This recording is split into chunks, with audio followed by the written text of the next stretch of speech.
बोलो भारत माता की, भारत माता की, भारत माता की। धन्यवाद।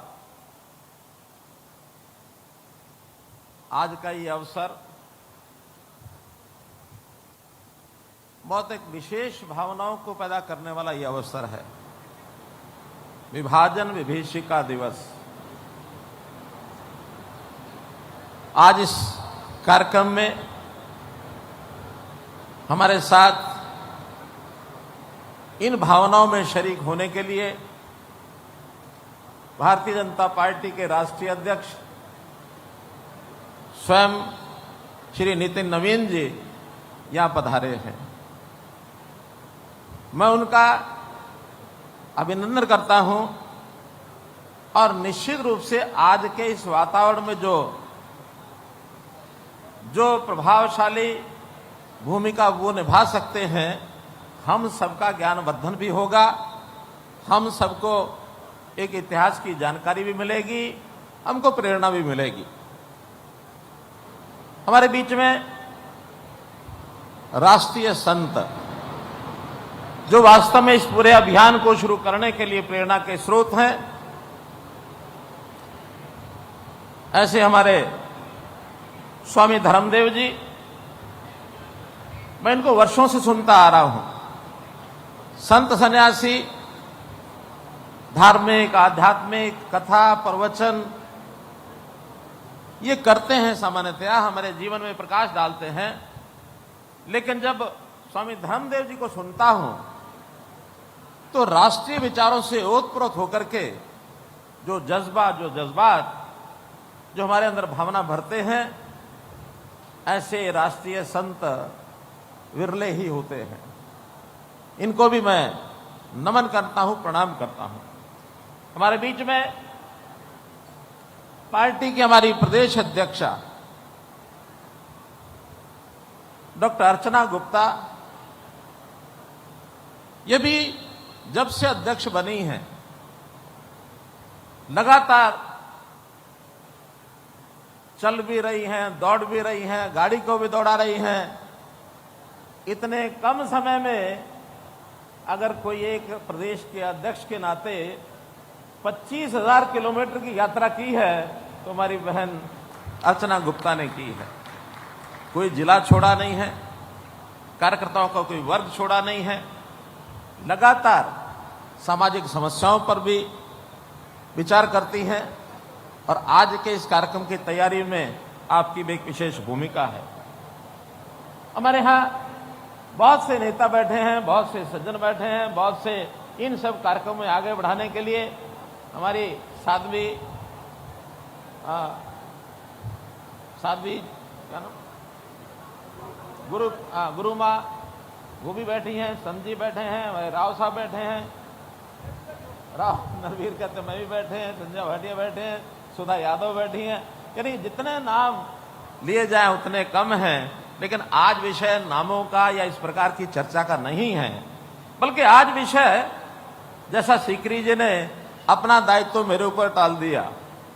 चोपड़ा जी ने कहा कि सारे कार्यक्रम की भूमिका बताएंगे, उन्होंने कुल मिलाकर के क्या समझा क्या नहीं समझा, उन्होंने अपने स्थान पर मुझे बुला लिया कि भूमिका बताएंगे। मित्रों, हम सब जानते हैं हमारे बीच में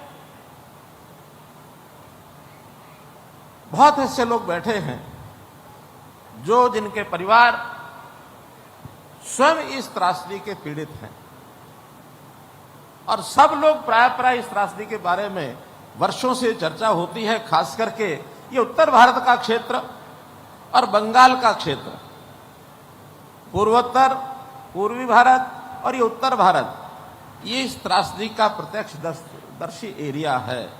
स्वयं भुक्तभोगी लोग यहां बड़ी मात्रा में रहते हैं। तो भी इतना ही मैं बताना चाहूंगा कि ये दिन 14 अगस्त, 15 अगस्त, ये दोहरी भावना का एक दिन है। 14 अगस्त हम उस विभाजन को याद करते हैं। विभाजन के बारे में कहूं तो हम अपने देश को मां मानते हैं, भारत माता मानते हैं, ये गुलामी की जंजीरों में जकड़ी हुई भारत माता, इसको आजाद करने के लिए हम निकले थे। आजादी तो मिली, लेकिन दुखदाई पहलू ये भी है कि भारत मां के दो बाजू ये काट दिए गए। दो बाजू काट करके भारत मां को हमने जो आजादी दिलाई, बहुत बड़ी पीड़ा भी उस दिन के साथ जुड़ी हुई है। एक पश्चिमी पाकिस्तान था, एक पूर्वी पाकिस्तान था, बाद में पूर्वी पाकिस्तान बांग्लादेश बन गया। एक पंजाब और सिंध में से कट के हिस्सा निकला, दूसरा बंगाल में से कट के हिस्सा निकला। आजादी चाहिए थी, ऐसा नहीं कि नहीं चाहिए थी, लेकिन आजादी को प्राप्त करने की जो जल्दी थी, उसकी कीमत हमको चुकानी पड़ी। आजादी के लिए सब लोग लगे, क्रांतिकारी लगे, गरम दल, नरम दल, सब अहिंसात्मक आंदोलन चलाने वाले लोग लगे, आंदोलन करने वाले लोग लगे, जिन्होंने बलिदानियां दी। लेकिन एक वर्ग ऐसा था कि जितना जल्दी देश आजाद हो जाए, उतना जल्दी हमको सत्ता का लाभ मिलेगा, सत्ता करने का मौका मिलेगा। उस सत्ता के लाभ को रोक नहीं पाए, जिसके कारण से ये पाकिस्तान की मांग स्वीकार की जाए कि न की जाए, उन्होंने इस लालच में पाकिस्तान बनने की, देश का विभाजन करने की मांग को स्वीकार किया।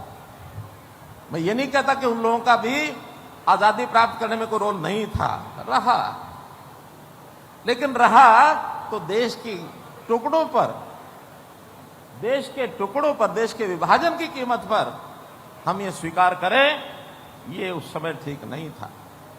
75 साल पहले 15 अगस्त 1947 को देश की आजादी का समाचार तो मिला, लेकिन भारत के नक्शे के ऊपर एक लकीर खींच दी गई कि ये विभाजन इधर पाकिस्तान होगा, उधर पूर्वी पाकिस्तान होगा, शेष बचा भारत होगा। इस एक लकीर ने, नक्शे के ऊपर, केवल कागज पर लकीर नहीं थी, लेकिन लोगों के दिल को चीरने वाली लकीर थी। मित्रों, मैं इसलिए कह रहा हूं ये कि जैसे मैंने बताया कि बहुत से परिवार स्वयं उसके प्रत्यक्ष अनुभव करने वाले परिवारों में से हैं। मेरा स्वयं का परिवार भी उनमें से है। बचपन में दादी नानी जब हमको ये कहानियां सुनाती थी, रोंगटे खड़े हो जाते थे कि किस प्रकार से देश की आजादी की तिथि, प्रस्ताव तो पारित हो गया था 17 जुलाई 1947 में, लेकिन आजादी की घोषणा की जाएगी 15 अगस्त 1947, एक महीने के बाद। इस बीच में और इस बीच के अंदर रॉडक्लिफ नाम से एक व्यक्ति का कमीशन बना, जिसके जिम्मे लगा कि देश का विभाजन कहां से होगा, उसकी लकीर खींच करके उसके जिम्मे काम लगा था। ऐसा नहीं है कि आजादी की घोषणा से पहले उसने लकीर खींची नहीं होगी, ड्राफ्ट तैयार किया होगा, सब दलों को दिखाया भी होगा, लेकिन घोषणा नहीं की। 15 अगस्त को देश आजाद हो गया, 14 अगस्त को पाकिस्तान ने आजादी की घोषणा की। अगले 2 दिन तक इन दोनों प्रदेशों के लोगों को यह पता नहीं था कि हम किस देश में रहेंगे। उससे पहले झगड़े शुरू हुए, हिंसा की कार्रवाई हुई, सब, बहुत से लोगों ने अपने परिवार, अपने घर छोड़ने शुरू भी किए, लेकिन एग्जैक्ट वो कहां, यानी इंटरनेशनल लाइन कहां होगी, इसकी जानकारी 17 अगस्त को दी गई। मित्रों, 2 दिन तक बहुत लाखों परिवार ऐसे थे जिनको पता नहीं कि हम इधर रहेंगे कि उधर रहेंगे, क्या बीती होगी।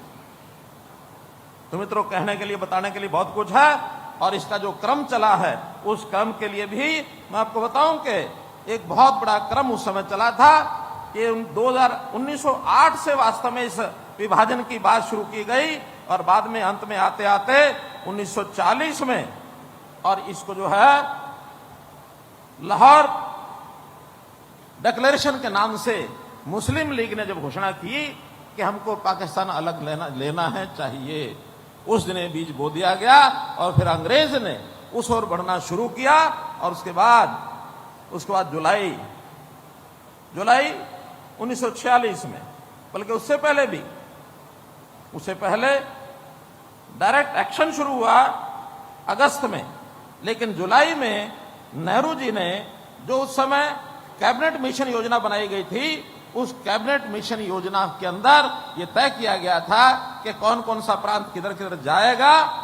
उसने एक मोटा मोटा प्रारूप तैयार किया, लेकिन नेहरू जी ने यह घोषणा कर दी कि इस डायरेक्ट एक्शन, ये जो हमारा जो उस समय का कैबिनेट मिशन की कांग्रेस की जो योजना थी, वो संविधान सभा उसको लागू नहीं मानने की, कोई जरूरी नहीं माने कि ना माने।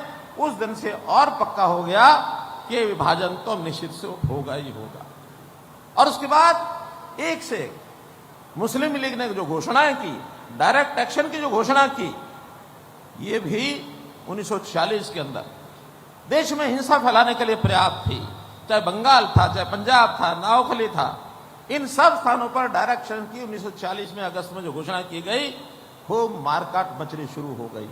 और उस मारकाट के बाद दोनों तरफ से लोगों को इस विभाजन विभीषिका को सहन करने के लिए और अपने आप को बलिदान करना पड़ा। मित्रों, इस लड़ाई में जैसा मैंने बताया, अगर ये राजनीतिक तौर पर थोड़ा और मजबूती दिखाते तो शायद इससे हम बच सकते थे, लेकिन बचा नहीं गया और उसमें ये विभाजन हुआ। और विभाजन के समय जब जनता इधर से उधर आने लगी, हम सबको मालूम है कि किस प्रकार कहां लोग जो है जाकर के बसने लगे। बहुत बड़े कैंप लगाए गए जगह जगह के ऊपर, और इन कैंपों में लोगों को बसाया गया। चाहे वो आने वाले लोग उस पाकिस्तान, क्योंकि उस समय पाकिस्तान नहीं था, वास्तव में तो पूरा भारत एक था। और जब लोगों को लगा कि देश अलग एक टुकड़ा बन रहा है, उसका नाम पाकिस्तान रखा जाएगा, वो भारत का ऐसा नहीं रहेगा, तो वो जो सब लोग हम में से ऐसे हैं जिनका अपने देश से प्रेम करते हैं, हम भारत से आज के भारत में जाना चाहेंगे, वो जो भारत जो जिसको पाकिस्तान कहा गया वहां नहीं रहेंगे। ये देशभक्ति का प्रतीक था उनका। और जो लोग उस समय लाहौर, रावलपिंडी, मुल्तान, लालपुर, गुजरांवाला, शेखपुरा, सियालकोट, झंग, मियांवाली, डेरा गाजी खां, इन क्षेत्रों में बड़े हिंदू और सिख दोनों परिवार पलायन करके यहां से आने लगे। मैं हिंदू और सिख परिवार इसलिए कह रहा हूं कि एक बड़ा विवाद उस समय सिख समाज में भी हुआ। सिख समाज को लुभावना नारा दिया गया कि आप पाकिस्तान के साथ आ जाओ। मास्टर तारा सिंह जी ने विभाजन का विरोध किया, लेकिन जब विभाजन की रेखाएं खींच ली गई कि अब तो भारत और पाकिस्तान यहां बनेगा, तो वहां के सिख नेताओं ने तय किया कि हम मुस्लिम देश पाकिस्तान की दादागिरी के नीचे बिल्कुल नहीं जाएंगे। हम यानी हिंदू और सिख ये एक हैं। अगर हम रहेंगे तो हिंदुस्तान में रहेंगे, भारत का जो आज बचा हुआ प्रदेश है उसमें हम जाएंगे। तो एक बहुत बड़ा निर्णय उस समय सिख समाज की ओर से लिया गया। मैं उनका आभारी हूं कि उन्होंने देश को सर्वोत्तम महत्ता दी, क्योंकि सिख समाज में देशभक्ति की कमी नहीं है। देशभक्ति से ओतप्रोत ये समाज अपने देश, मूल देश के साथ रहना, अपने देश की संस्कृति धर्म के साथ लगाव रखना, ये उन्होंने उस समय प्रदर्शन किया। तो इस नाते से इसके बाद फिर सिंध में भी कराची, हैदराबाद, शुक्र, शिकारपुर सहित सिंध के बड़े ऐसे क्षेत्र हैं जहां से सिंधी हिंदू परिवार वो भी वहां से पलायन करके और उनको भी इस देश में वापस आना पड़ा। इसी प्रकार बंगाल का भी विषय है, चाहे वो उत्तर पश्चिम बंगाल हो, चाहे उसमें इधर का फ्रंटियर एरिया हो, पेशावर, कोहाट, बन्नू, हिंदू सिख वहां से भी आए। बलूचिस्तान और क्वेटा के आसपास के लोग भी हिंदू परिवार इधर आए, और बंगाल के हिंदू परिवार पश्चिम बंगाल, असम, त्रिपुरा, भारत के अन्य हिस्सों की ओर विभाजन में गए। तो ऐसे बहुत से ऐसे ये उदाहरण दिए जा सकते हैं जहां से लोग रातों रात चले, और जब विस्थापित चलने लगे तो उनको आने का जो तरीका था उसके अंदर वो रेलगाड़ियां, पैदल काफिले, बैलगाड़ी, ट्रक, सैन्य वाहन, जो जिसको मिला, निजी वाहन, पैदल, यानी इतनी बड़ी संख्या में पलायन इतिहास के अंदर बहुत कम मिलता है। ऐसा कहा जा सकता है कि लगभग 1.5 से 2 करोड़ परिवार इन हिस्सों से छोड़कर और भारत में आए। मूल भारत में वो आए। 1.5 से 2 करोड़ परिवार कम नहीं होते मित्रों। जहां तक शहीदों की संख्या है, रास्ते में बहुत हिंसात्मक कार्रवाइयां हुई, रेलगाड़ियां काट दी गई, महिलाओं को उनको अपमानित किया गया, उनकी इज्जत लूट ली गई। बच्चों को गायब हो गए।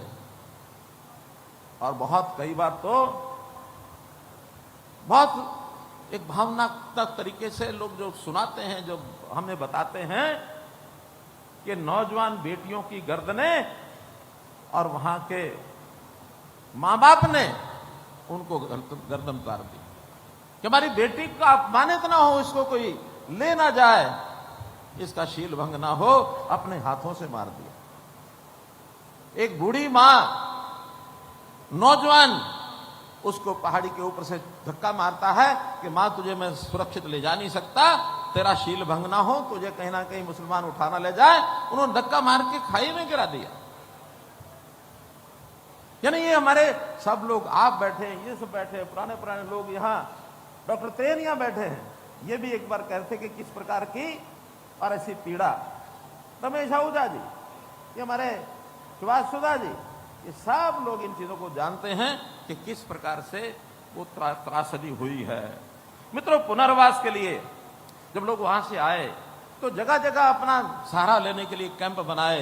वो अंबाला में हो, करनाल में, पानीपत में, रोहतक में, हिसार में, गुड़गांव, सोनीपत, सिरसा, कुरुक्षेत्र, फरीदाबाद। कुरुक्षेत्र में तो बहुत बड़ा कैंप लगाया गया। यहां सेवा करने वाली संस्थाएं भी बहुत आई और उन संस्थाओं ने भी यहां भरपूर काम किया। और उस संस्थाओं के अंदर, यानी यहां पर अगर मैं नाम से लेना चाहूं तो उसमें राष्ट्रीय स्वयंसेवक संघ की बहुत बड़ी एक भूमिका यहां रही। आर्य समाज, सिख गुरुद्वारे समितियां, कांग्रेस सेवा दल, एनजीओ, सेना, प्रशासन, इन सब ने काम किया। और एक व्यक्ति बिल्कुल 3 कपड़ों में वहां से चल के आए, उसके पास कुछ नहीं है, परिवार का परिवार, अच्छा खाता पीता परिवार आया है और इतनी बड़ी संख्या में, करोड़ों की संख्या में आए तो क्या क्या नहीं चाहिए। टेम्परेरी शेल्टर भी चाहिए, उनको भोजन चाहिए, उनको दवाई चाहिए, उनको पानी चाहिए, उनको स्वच्छता चाहिए। ये सब काम इन संस्थाओं ने किए। आभारी हैं हम सब लोग इन संस्थाओं के। उस समय राष्ट्रीय स्वयंसेवक संघ के सरसंचालक गुरु गोलवलकर थे।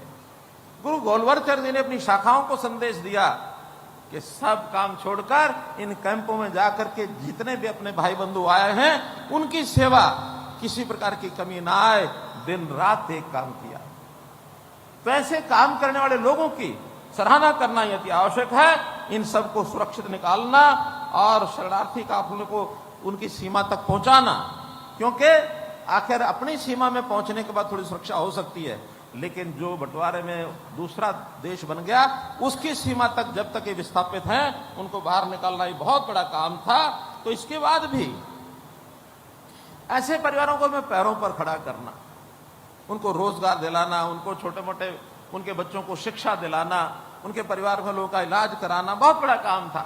एक घटना ऐसी भी आपको ध्यान कराता हूं मैं, जो हमको पूर्वजों ने बताई। एक विषय चला कि जो सारा समाज है ये लाचार समाज है, अब इनका कुछ बचा नहीं है, सब कुछ खो के आ गए हैं। तो जैसे संविधान के अंदर व्यवस्था की गई थी कि ऐसा असहाय पीड़ित कोई समाज है, सामाजिक दृष्टि से पिछड़ गया, आर्थिक दृष्टि से पिछड़ गया, तो इनको क्यों ना रिजर्वेशन दे दी जाए। एक बहुत बड़ा बहस का विषय चला। लेकिन मुझे जब ये जानकारी मिली इस विषय की, बहुत सी बहस चली, बहुत से लोग खड़े हुए, 2 स्पष्ट ग्रुप बन गए। कुछ लोगों ने कहा कि आरक्षण लेना चाहिए, लेकिन ज्यादातर अपने इस समाज के लोगों ने कहा कि नहीं, हम आरक्षण नहीं लेंगे, आरक्षण से मना कर दिया। अपने पैरों पर खड़े होंगे, स्वयं होकर के पुरुषार्थी बन के हम अपनी अर्थव्यवस्था को ठीक करेंगे। और आज खुशी है ये बात बताते हुए, ये जो पश्चिम पंजाब से आया हुआ समाज, बंगाल से आया हुआ समाज जो भारतवर्ष में आया, अपने पैरों पर खड़े होकर इन्होंने न केवल अपने आप को संभाला, बल्कि समाज में एक कैसे आर्थिक स्थिति बढ़िया की जा सकती है, चाहे उद्योग हो, चाहे ट्रेड हो, चाहे कुछ भी हो, उसमें आगे बढ़ करके अनुभव का लाभ लेते हुए और एक अच्छी दिशा में आगे बढ़े। फरीदाबाद देखते हैं हम, यमुनानगर देखते हैं, किस प्रकार से उद्योग सरकार ने सहायता की, लेकिन उद्योग में कैसे लोग हमारे खड़े हुए। एनआईटी 1, 2, 3, 4, 5 जो बना वहां, वो केवल ऐसे ऐसे छोटे छोटे उद्योग के लिए उन लोगों को बसाया गया। आज कितने ही आगे बढ़ने के रास्ते हमारे बने हैं।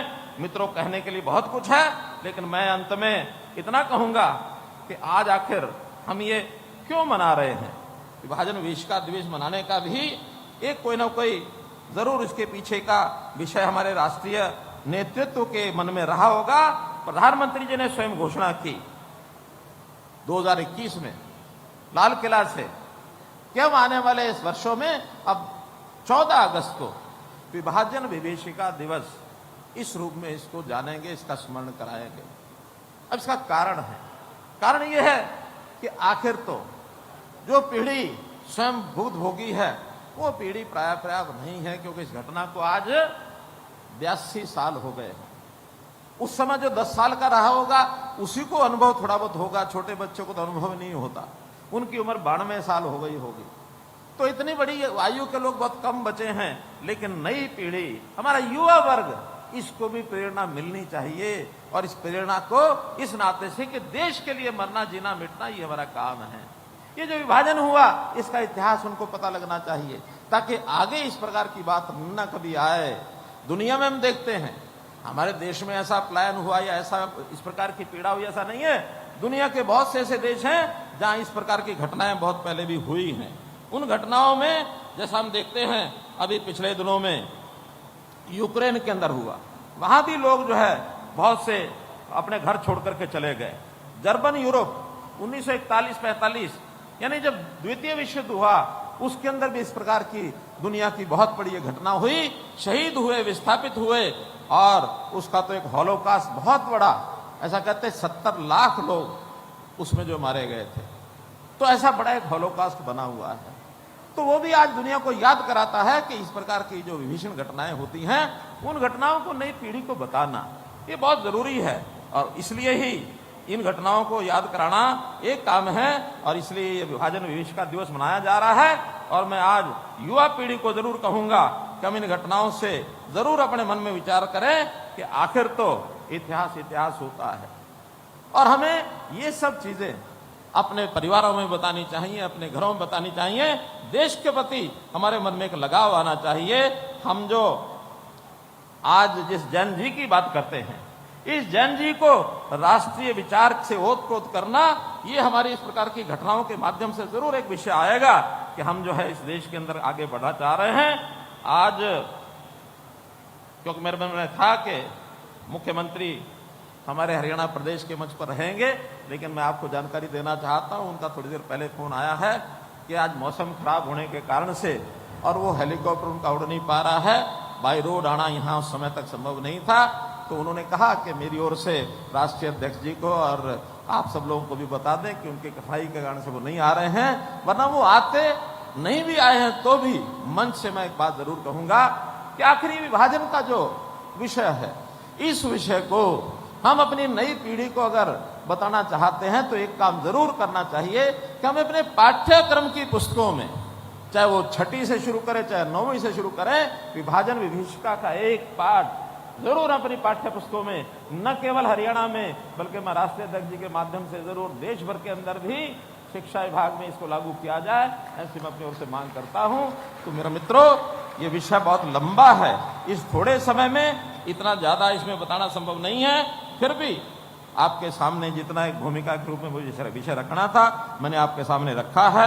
कोई बात इसमें और छूटी होगी तो बाकी जो वक्ता है वो उसमें से रखेंगे। बहुत बहुत धन्यवाद, बहुत बहुत आभार। बहुत बहुत आभार माननीय केंद्रीय मंत्री महोदय।